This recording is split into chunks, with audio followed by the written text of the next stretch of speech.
ಇದು ಈ ಕ್ಷಣದ ಬಿಗ್ ಬ್ರೇಕಿಂಗ್. ಬಿಗ್ ಬಾಸ್ ಜೋಡಿಯ ವೈವಾಹಿಕ ಜೀವನದಲ್ಲಿ ಬಿರುಕು ಮೂಡಿದೆ. ತಾಳ ತಪ್ಪಿದ ಬೇಬಿ ಡಾಲ್ ರ್ಯಾಪರ್ ಸಾಂಸಾರಿಕ ಜೀವನ. ಚಂದನವನದ very very very cutest couple ಇಬ್ಬರ ಬಾಳಲ್ಲಿ ಬಿರುಗಾಳಿಯೇ ಎದ್ದು ಹೋಗಿದೆ. ಬಿಗ್ ಬಾಸ್ ಜೋಡಿಯ ವೈವಾಹಿಕ ಜೀವನದಲ್ಲಿ ಬಿರುಕು ಮೂಡಿದೆ. ಬೇಬಿ ಡಾಲ್ ರ್ಯಾಪರ್ ಸಾಂಸಾರಿಕ ಜೀವನದ ತಾಳ ತಪ್ಪಿದೆ. ನಿವೇದಿತಾ ಗೌಡ ಚಂದನ್ ಶೆಟ್ಟಿ ದಂಪತಿಯ ವಿಚ್ಛೇದನ. ಇದು ಈ ಹೊತ್ತಿನ ಬಿಗ್ ಬ್ರೇಕಿಂಗ್. ನಿವೇದಿತಾ ಗೌಡ ಚಂದನ್ ಶೆಟ್ಟಿ ದಂಪತಿ ವಿಚ್ಛೇದನವಂತೆ. Very very very very shocking news ಇದು. ಡಿವೋರ್ಸ್ ಕೊಡ್ತಾರೋ ಇನ್ನೊಂದು ಮಾಡ್ತಾರೋ ಪರ್ಸನಲ್ ನೀವು ಯಾಕೆ ಹೇಳಬೇಕು ಅಂತ ನೀವು ಅಂದ್ಕೊಂಡಿರ್ಬೋದು. ಆದರೆ ಇಂಟೆನ್ಷನ್ ಈಸ್ ಡಿಫರೆಂಟ್. ಮ್ಯಾರೇಜ್ ಲೈಫ್ಗೆ ಗುಡ್ ಬೈ ಹೇಳಿದೆ ಚಂದನವನದ ಗೊಂಬೆ ಜೋಡಿ. ರ್ಯಾಪರ್ ಗೊಂಬೆ ಇಬ್ರು, ಒಬ್ಬರು ರ್ಯಾಪರ್ ಅಂತ ಕರೀತಾ ಇದ್ರು, ಒಬ್ಬರು ಗೊಂಬೆ ಚಂದನವನದ ಗೊಂಬೆ ಅಂತ ಕರೀತಾ ಇದ್ರು. ಇಬ್ರು ವೈವಾಹಿಕ ದುನಿಯಾದಿಂದ ಹೊರ ನಡೆದಿದ್ದಾರೆ. ಬಿಗ್ ಬಾಸ್ ಖ್ಯಾತಿಯ ನಿವೇದಿತಾ ಗೌಡ ಚಂದನ್ ಶೆಟ್ಟಿ ಪರಸ್ಪರ ಒಪ್ಪಿಗೆಯ ಮೇರೆಗೆ ಡಿವೋರ್ಸ್ಗೆ ಅರ್ಜಿ ಹಾಕಿದ್ದಾರೆ ಅನ್ನೋ ಸುದ್ದಿ. ಪ್ರೀತಿ, ಮದುವೆ, 4 ವರ್ಷ ದಾಂಪತ್ಯ, ಈಗ ವಿಚ್ಛೇದನದ ಸಂಚಲನ. 4 ವರ್ಷದ ದಾಂಪತ್ಯಕ್ಕೆ ಬ್ರೇಕ್ ಹಾಕೋದಕ್ಕೆ ಈ ಜೋಡಿ ಮುಂದಾಗಿದೆ. 2020ರಲ್ಲಿ ಪ್ರೀತಿಸಿ ಮದುವೆ ಆಗಿದ್ರು ಚಂದನ್ ಹಾಗೂ ನಿವೇದಿತಾ. ಮೈಸೂರಿನಲ್ಲಿ ಅದ್ಧೂರಿಯಾಗಿ ಮದುವೆ ಆಗಿತ್ತು ಈ ಜೋಡಿ. ಯಾರಿಗೆ ತಾನೇ ಮರೆಯೋದಕ್ಕೆ ಸಾಧ್ಯ ರೀ? ಆ ಮದುವೆಯ ಫೋಟೋಗಳು, ಆ ಮದುವೆ ವಿಜುವಲ್ಸ್ಗಳು, ಆ ಮದುವೆಯ ಪ್ರತಿ ಕ್ಷಣ ಯಾರಿಗೆ ತಾನೇ ಮರೆಯೋದಕ್ಕೆ ಸಾಧ್ಯ? ಅಷ್ಟು ವಿಜೃಂಭಣೆಯಿಂದ ಬಹಳ ಕ್ಯೂಟ್ ಆಗಿ ಬಹಳ ಮುದ್ದಾಗಿ ಮದುವೆ ಆಗಿತ್ತು. ಇಬ್ಬರ ಜೋಡಿನೂ ಅಷ್ಟೇ ಮುದ್ದಾಗಿತ್ತು. ಅದು ಏನಾಯ್ತು, ಏನು ಕಥೆನೋ ಗೊತ್ತಿಲ್ಲ. ನೋಡಿ ಆ ಮದುವೆ ವಿಜುವಲ್ಸ್ಗಳಿವು.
ಎಂಡ್ ಹಾಡೋದಕ್ಕೆ, ದಿ ಎಂಡ್ ಹೇಳೋದಕ್ಕೆ ನಿರ್ಧಾರ ಮಾಡಿದ್ದಾರೆ. ಬಿಗ್ ಬಾಸ್ನಿಂದಲೇ ಇವರ ಲವ್ ಸ್ಟೋರಿ ಶುರುವಾಗಿತ್ತು. ಬಿಗ್ ಬಾಸ್ 5ರಲ್ಲಿ ಸೀಸನ್ 5ನಲ್ಲಿ ಚಂದನ್ ನಿವೇದಿತಾ ಸ್ಪರ್ಧಿಗಳಾಗಿದ್ರು. ಬಿಗ್ ಬಾಸ್ ಸೀಸನ್ 5ರಲ್ಲಿ ಚಂದನ್ ಶೆಟ್ಟಿ ವಿನ್ನರ್ ಆಗಿದ್ರು. ರ್ಯಾಪರ್ ಆಗಿಯೂ ಹೆಸರು ಮಾಡಿದ್ದಂಥ ಚಂದನ್ ಶೆಟ್ಟಿ ಯಾರಿಗೆ ತಾನೇ ಗೊತ್ತಿಲ್ಲ ರೀ? ಚಂದನ್ ಶೆಟ್ಟಿ ಅಂದ್ರೆ ಯಾರು ಗೊತ್ತಿಲ್ಲ ಇಡೀ ರಾಜ್ಯದಲ್ಲಿ. ಚಂದನ್ ಶೆಟ್ಟಿ ಅಂದ್ರೆ ಯಾರು ಗೊತ್ತಿಲ್ಲ. ರ್ಯಾಪರ್ ಚಂದನ್ ಶೆಟ್ಟಿ 3 ಪೆಗ್ಗಿಗೆ ತಲೆ ಗಿರ ಅಂತದೆ, ಯಾರಿಗೆ ತಾನೇ ಗೊತ್ತು. ಬಿಗ್ ಬಾಸ್ ಸೀಸನ್ 5ರಲ್ಲಿ ಇಬ್ಬರ ಪ್ರೀತಿಯ ಪಯಣ ಶುರುವಾಗಿತ್ತು.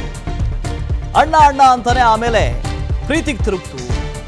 ಇಡೀ ಸೀಸನ್ ಅನ್ನು ನೋಡಿದಂಥವ್ರು ಗೊತ್ತಿರುತ್ತೆ ಹೇಗೆ ಈ ಇಬ್ಬರ ಮಧ್ಯೆ ಪ್ರೀತಿ ಮೊಳಕೆ ಒಡೆಯಿತು.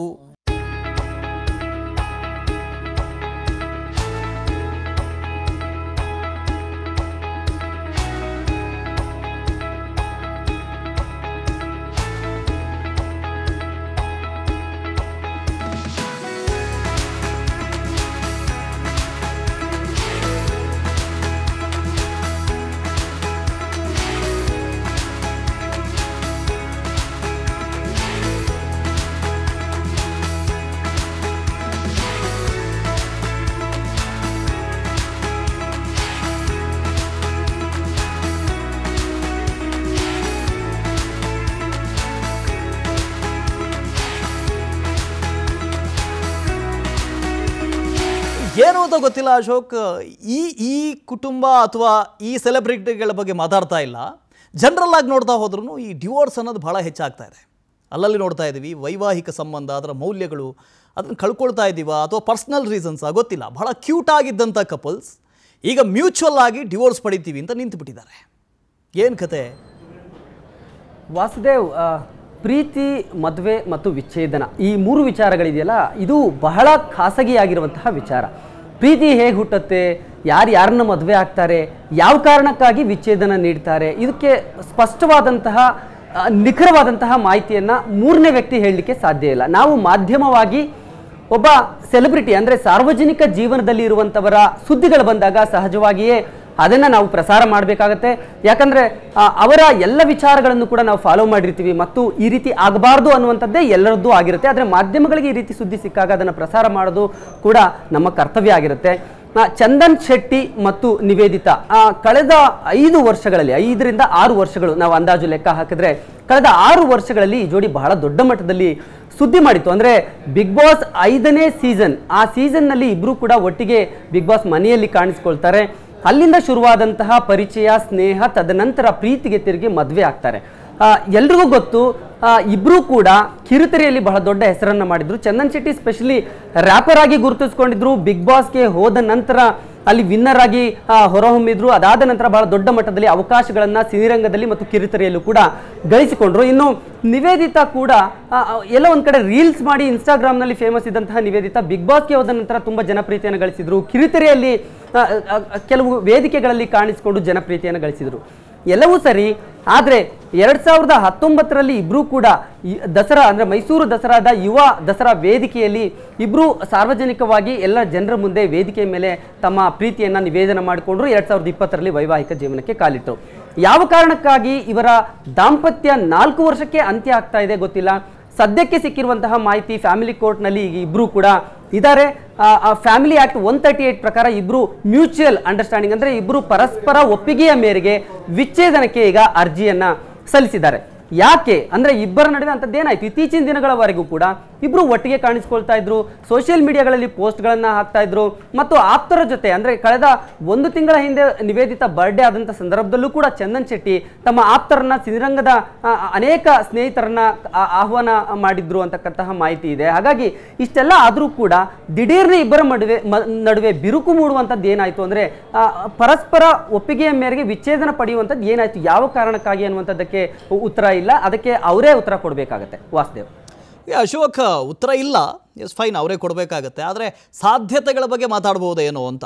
ಅಂದರೆ very sorry to say personal things, ಆದರೆ ನಾವು ಹೇಳಿದ ರೀತಿಯಲ್ಲೇ ಸೆಲೆಬ್ರಿಟೀಸ್ ಆಗಿರೋದ್ರಿಂದ ಜನ ನೋಡ್ತಿರ್ತಾರೆ, ಜನ ಅವ್ರನ್ನ ಫಾಲೋ ಮಾಡ್ತಾ ಇರ್ತಾರೆ, ನಾವು ಫಾಲೋ ಮಾಡ್ತಾ ಇರ್ತೀವಿ. ಈ ರೀಸನ್ನಿಂದ ಕೇಳೋದಾದರೆ ವಯಸ್ಸಿನ ಅಂತರ ಎಲ್ಲಾದರೂ ಮ್ಯಾಟ್ರ್ ಆಗುತ್ತಾ? ಅಥವಾ ಒಂದೇ ಪ್ರೊಫೆಷನ್ನಲ್ಲಿದ್ದರು, ಆ ಪ್ರೊಫೆಷನಲಲ್ಲಿ ನೀನು ನಾನು ಅನ್ನೋ ಕಾಂಪಿಟೇಷನ್ ಬರುತ್ತೆ ಅಲ್ಲ, ಒಂದು ನಾರ್ಮಲ್ ಆಗಿ ಜನರಲ್ ಆಗಿ ಮಾತಾಡೋದಾದರೆ ಈ ಥರದ್ದೇನಾದರೂ ಸಾಧ್ಯತೆಗಳ ಅಂತ?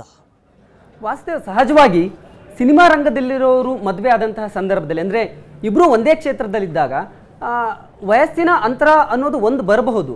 ಅದರ ಆಚೆಗೆ ಎಲ್ಲೋ ಒಂದು ಕಡೆ ಇಬ್ಬರ ನಡುವೆ ಈಗೋ ಕ್ಲಾಶಸ್ಗಳು ಬರುವಂತಹ ಸಾಧ್ಯತೆಗಳೇ ಹೆಚ್ಚಿದೆ. ಯಾಕಂದರೆ ಸಿನಿಮಾ ರಂಗದಲ್ಲಿ ಇತ್ತೀಚಿನ ವಿಚ್ಛೇದನದ ಸುದ್ದಿಗಳನ್ನು ನಾವೆಲ್ಲವನ್ನೂ ಕೂಡ ಹಿಂದೆ ತೆಗೆದು ನೋಡಿದಂತಹ ಸಂದರ್ಭದಲ್ಲಿ ಎಲ್ಲೋ ಒಂದು ಕಡೆ ಒಬ್ಬರಿಗೊಬ್ಬರಿಗೆ ಹೊಂದಾಣಿಕೆಯ ಕೊರತೆ ಆಗುವಂತಹ ಸಾಧ್ಯತೆಗಳು ಕೂಡ ಇದೆ. ಚಂದನ್ ಶೆಟ್ಟಿ ಮತ್ತು ನಿವೇದಿತಾ ಅವರ ಮದುವೆ ವಿಚಾರ ಬಂದಾಗ ನೀವು ಹೇಳಿದ್ದು ಸರಿ. ಅಂದರೆ ಅವರಿಬ್ಬರ ಮದುವೆ ವಿಚಾರ ಬಂದಾಗ ವಯಸ್ಸಿನ ಅಂತರವೂ ಕೂಡ ಬಹಳಷ್ಟು ದೊಡ್ಡ ಮಟ್ಟದಲ್ಲಿ ಚರ್ಚೆ ಆಗಿತ್ತು. ಯಾಕಂದರೆ ಇಬ್ಬರ ನಡುವೆ ಸುಮಾರು 10 ರಿಂದ 11 ವರ್ಷಗಳ ಗ್ಯಾಪ್ ಇದೆ. ಹಾಗಾಗಿ ಅದು ಆರಂಭದಲ್ಲಿ ಬಹಳ ದೊಡ್ಡ ಚರ್ಚೆ ಆಗಿತ್ತು. ಆದರೆ ಈಗ ಅವರು ವಿಚ್ಛೇದನಕ್ಕೆ ಅರ್ಜಿ ಸಲ್ಲಿಸಿರೋದು ಅದೇ ಕಾರಣ ಅಂತ ಖಂಡಿತವಾಗ್ಲೂ ನಾವು ನಿಖರವಾಗಿ ಹೇಳೋದಕ್ಕೆ ಸಾಧ್ಯ ಇಲ್ಲ. ಇನ್ನು ಸಿನಿಮಾದಲ್ಲಿ ಇಬ್ಬರ ನಡುವೆ ಏನಾದರೂ ಅಂದರೆ ಫೇಮ್ ಅಥವಾ ಜನಪ್ರಿಯತೆ ವಿಚಾರದಲ್ಲಿ ಇಬ್ಬರ ನಡುವೆ ಏನಾದರೂ ಗೊಂದಲಗಳಿದೆಯಾ, ಈಗೋ ಕ್ಲಾಶಸ್ ಇದೆಯಾ ಅಂತ ನೋಡಿದ್ರೆ ಇಬ್ಬರಿಗೂ ಒಂದಕ್ಕೊಂದಕ್ಕೆ ಸಂಬಂಧ ಇಲ್ಲ. ಯಾಕಂದರೆ ಚಂದನ್ ಶೆಟ್ಟಿ ಮೂಲತಃ ರ್ಯಾಪರ್ ಮತ್ತು ಸಂಗೀತ ನಿರ್ದೇಶಕರಾಗಿ ಗುರುತಿಸಿಕೊಂಡವರು. ಸಿನಿಮಾದಲ್ಲಿ ನಟಿಸಿದ್ರು ಕೂಡ ಅವರು ಸಿನಿಮಾ ನಟರಾಗಿ ಅಷ್ಟು ಜನಪ್ರಿಯತೆಯನ್ನು ಸಂಪಾದಿಸಿದವರಲ್ಲ. ರ್ಯಾಪರ್ ಆಗಿ, ಬಿಗ್ ಬಾಸ್ ವಿನ್ನರ್ ಆಗಿ ಮತ್ತು ಸಂಗೀತ ನಿರ್ದೇಶಕರಾಗಿ ಹೆಸರನ್ನು ಸಂಪಾದಿಸಿದವರು.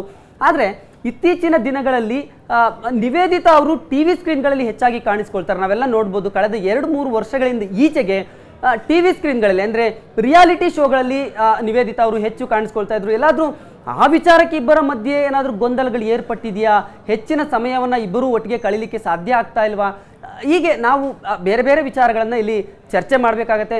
ಆದರೂ ಕೂಡ ಕಳೆದ ಅಂದರೆ 1 ತಿಂಗಳ ಹಿಂದೆ ನಿವೇದಿತಾ ಗೌಡ ಹುಟ್ಟುಹಬ್ಬ ಆದಂಥ ಸಂದರ್ಭದಲ್ಲಿ ಸ್ವತಃ ಚಂದನ್ ಶೆಟ್ಟಿ, ಹಿರಿಯ ನಟಿ ತಾರಾ ಅವರು ಸೇರಿದಂತೆ ಸುಮಾರು ತಮ್ಮ ಆಪ್ತರು ಏನಿದ್ರು, ಕಿರುತೆರೆಯ ಬಳಗ ಏನಿತ್ತು, ತಮ್ಮ ಜೊತೆ ಒಡನಾಟ ಇದ್ದಂಥ ಸಿನಿಮಾ ರಂಗದವರು ಏನಿದ್ರು, ಅವರೆಲ್ಲರೂ ಕೂಡ ಆಹ್ವಾನವನ್ನು ಕೊಟ್ಟಿದ್ರು. ಸ್ವತಃ ಈಗ 10 ನಿಮಿಷಗಳ ಹಿಂದೆ ನಾನು ನನ್ನ ಹಿರಿಯ ನಟಿ ತಾರಾ ಅವ್ರ ಜೊತೆ ಮಾತನಾಡುವಂಥ ಸಂದರ್ಭದಲ್ಲೂ ಅವರು ಕೂಡ ಹೇಳಿದ್ರು, ಶಾಕಿಂಗ್, ಅವರಿಬ್ಬರು ಬೇರೆ ಆಗುವಂಥದ್ದು ಏನಿರಲಿಲ್ಲ, ನಾವು ಹತ್ತಿರದಿಂದ ನೋಡ್ತಾ ಇದ್ವಿ, ಇಬ್ರು ಬಹಳ ಖುಷಿಯಿಂದ ಇದ್ರು, ಕಳೆದ ತಿಂಗಳು ಹುಟ್ಟುಹಬ್ಬ ಆದಂಥ ಸಂದರ್ಭದಲ್ಲಿ ನಮಗೆ ಆಹ್ವಾನ ಕೊಟ್ಟಿದ್ರು. ಹೀಗೆಲ್ಲ ಆದಾಗ ಅವರಿಬ್ಬರಿಗೂ ವಿಚ್ಛೇದನ ಆಗುತ್ತೆ ಅಂತ ನಂಬಕ್ಕಾಗಲ್ಲ, ಖಂಡಿತವಾಗ್ಲೂ ಇದನ್ನು ನಾನು ನಂಬಲ್ಲ ಅನ್ನೋ ರೀತಿಯಲ್ಲಿ ಅವರು ಮಾತನಾಡಿದ್ರು. ಮತ್ತು ಅದರ ಜೊತೆಗೆ 2 ತಿಂಗಳ ಹಿಂದೆ ಒಂದು ಸಿನಿಮಾದಲ್ಲೂ ಕೂಡ ಅವರಿಬ್ಬರು ನಟಿಸ್ತಾ ಇದ್ರು, ಕ್ಯಾಂಡಿ ಕ್ರಶ್ ಅನ್ನುವಂಥ ಸಿನಿಮಾದಲ್ಲಿ. ಅದಿನ್ನೂ ಕೂಡ ಸಿನಿಮಾ ರಿಲೀಸ್ ಆಗಿಲ್ಲ. ಅಂದರೆ ಈ ಎಲ್ಲ ಬೆಳವಣಿಗೆಗಳು ನಡೀತಾ ಇರುವಂತಹ ಸಂದರ್ಭದಲ್ಲಿ ತಕ್ಷಣವೇ ಅವರಿಬ್ಬರು ವಿಚ್ಛೇದನಕ್ಕೆ ಅರ್ಜಿ ಸಲ್ಲಿಸಿದ್ದಾರೆ ಅನ್ನುವಂಥದ್ದು ಇದೆಯಲ್ಲ, ಅದು ನಿಜಕ್ಕೂ ಅರ್ಥ ಆಗದೆ ಇರುವಂತಹ ವಿಚಾರ. ಇದು ಬಹುಶಃ ಇಬ್ಬರು ಇದ್ರ ಬಗ್ಗೆ ಏನು ಮಾಧ್ಯಮಗಳಿಗೆ ಮಾಹಿತಿಯನ್ನು ಕೊಡ್ತಾರೆ ಅದ್ರ ಮೇಲೆ ನಾವು ಹೇಳಬೇಕಾಗತ್ತೆ. ಇದು ಕೇವಲ ಹೀಗಿರಬಹುದು ಆಗಿರಬಹುದು ಅಂತ ನಾವು ಊಹೆಯನ್ನು ಮಾಡಬೇಕಾಗತ್ತೆ. ವಾಸ್ತೇವ್, ಈಗ ಫ್ಯಾಮಿಲಿ ಕೋರ್ಟಲ್ಲಿ ಇದ್ದಾರಾ ಅವರು? ಹೌದು ವಾಸ್ತೇವ್, ಈಗ ಫ್ಯಾಮಿಲಿ ಕೋರ್ಟಲ್ಲಿ ಇದ್ದಾರೆ. ಅಂದರೆ ಚಂದನ್ ಶೆಟ್ಟಿ, ನಿವೇದಿತಾ ಮತ್ತು ನಿವೇದಿತಾ ಅವರ ತಾಯಿ ಈಗ ಫ್ಯಾಮಿಲಿ ಕೋರ್ಟ್ನಲ್ಲಿ ಇದ್ದಾರೆ ಅನ್ನುವಂತಹ ಮಾಹಿತಿ ಇದೆ. ನಮ್ಮ ವರದಿಗಾರರು ಕೂಡ ಈಗ ಅಲ್ಲಿದ್ದಾರೆ, ಅದರ ಬಗ್ಗೆ ಖಚಿತಪಡಿಸಿದ್ದಾರೆ. ಸೊ ಹಾಗಾಗಿ ಅರ್ಜಿ ಸಲ್ಲಿಸಿರೋದು ನಿಜ, ವಿಚ್ಛೇದನ ಆಗ್ತಿರೋದು ನಿಜ, ಇಬ್ಬರು ಪರಸ್ಪರ ಒಪ್ಪಿಗೆಯ ಮೇರೆಗೆ ಬೇರೆ ಆಗ್ತಾ ಇದ್ದಾರೆ ಅನ್ನುವಂತಹ ಮಾಹಿತಿ ಕೂಡ ನಿಜ. ಯಾಕಂದ್ರೆ ಸ್ವತಃ ನಿವೇದಿತಾ ಅವರ ತಾಯಿ ವಿಸ್ತಾರ ನ್ಯೂಸ್ಗೆ ಈ ಬಗ್ಗೆ ಮಾಹಿತಿ ಕೊಟ್ಟಿದ್ರಿಂದಾಗಿಯೇ ನಾವು ಈ ಸುದ್ದಿಯನ್ನು ಖಚಿತಪಡಿಸಬೇಕಾಗುತ್ತೆ ಮಾಧ್ಯಮ ಅಂದರೆ ಜನರ ಮುಂದೆ. ಸೊ ಇಬ್ಬರು ಕೂಡ ಮ್ಯೂಚುವಲ್ ಅಂದರೆ ಪರಸ್ಪರ ಒಪ್ಪಿಗೆಯ ಮೇರೆಗೆ ವಿಚ್ಛೇದನಕ್ಕೆ ಅರ್ಜಿ ಸಲ್ಲಿಸಿರೋದು ಕನ್ಫರ್ಮ್ ಆಗಿದೆ. ಸೊ ಈಗ ಅವರು ಫ್ಯಾಮಿಲಿ ಕೋರ್ಟ್ನಲ್ಲಿ ಇದ್ದಾರೆ. ಸೊ ಅಲ್ಲಿಂದ ಬಂದ ನಂತರ ಮಾಧ್ಯಮಗಳಿಗೆ ಏನಾದರೂ ಮಾಹಿತಿಯನ್ನು ಕೊಡ್ತಾರಾ ಅನ್ನುವಂಥದ್ದನ್ನು ನಾವು ಕಾದು ನೋಡಬೇಕಾಗುತ್ತೆ. ಅಶೋಕ್, ಈ ಸೋಷಿಯಲ್ ಮೀಡಿಯಾಗಳಲ್ಲಿ ಬಹಳ ಆಕ್ಟಿವ್ ಆಗಿದ್ದಂಥವ್ರು, ಬಹಳ ಖುಷಿಯಾಗಿದ್ದಂಥವ್ರು, ಜೊತೆಗೆ 4 ವರ್ಷದಿಂದ ವೈವಾಹಿಕ ಜೀವನ. ಸೊ ಆಗ ಏನಾದರೂ ಸಮಸ್ಯೆಗಳಾಗಿದ್ದಿದೆಯಾ, ತಮ್ಮ ಗಮನಕ್ಕೆ ಬಂದಿದ್ದಿದೆಯಾ? ಅಂದರೆ ತಾವು ಭಾಳ ಕ್ಲೋಸಾಗಿ ಫಾಲೋ ಮಾಡಿರೋದ್ರಿಂದ ಕೇಳ್ತಾ ಇದ್ದೀನಿ. ಮಾತಾಡೋಣ ಅಶೋಕ್, ಇದ್ರ ಬಗ್ಗೆ ಮಾತಾಡ್ತೀನಿ ತಮ್ಮ.